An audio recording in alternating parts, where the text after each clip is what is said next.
Have you ever wondered how a life filled with adversities from the very beginning can shape a child's destiny? How does a child with dreams larger than life navigate through the hardship and despair? This is the story of a child who was born into a world of hardships. Not the kind of world where children are nurtured, loved, and guided to grow. His life was far from the typical childhood. His father was a cancer patient, bedridden, slowly withering away as the child grew. By the time he was 7 or 8, an age of innocence and naivety, his father had already passed away 2 years prior. Now he was an orphan, alone and without guidance. Once a well-off household, his home fell into despair following his father's death. He didn't have decent clothes to wear or a good school to attend. He attended a government school, a place reflecting his impoverished state. Yet, despite the hardships, he was a bright child.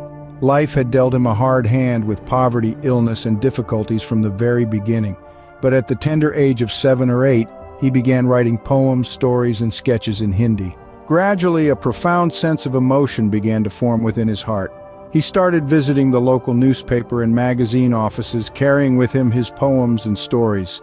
He would ask in his broken language how his poems and stories could be published in the newspaper's Sunday section.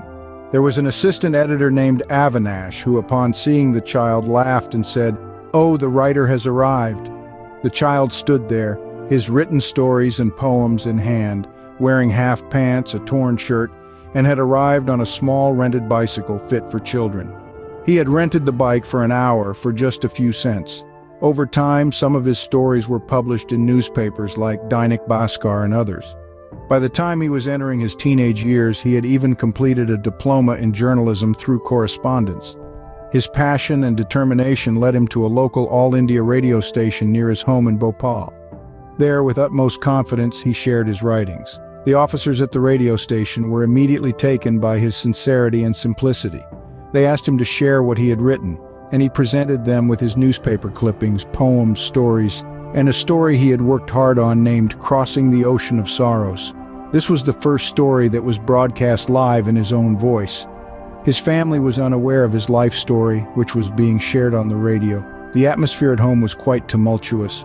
If his life story were to be shared, it would mock humanity.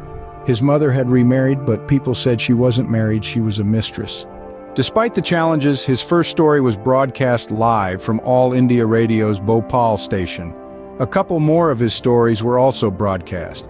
Then he reached 12th grade, and due to financial constraints, he had to drop out of college after the first year.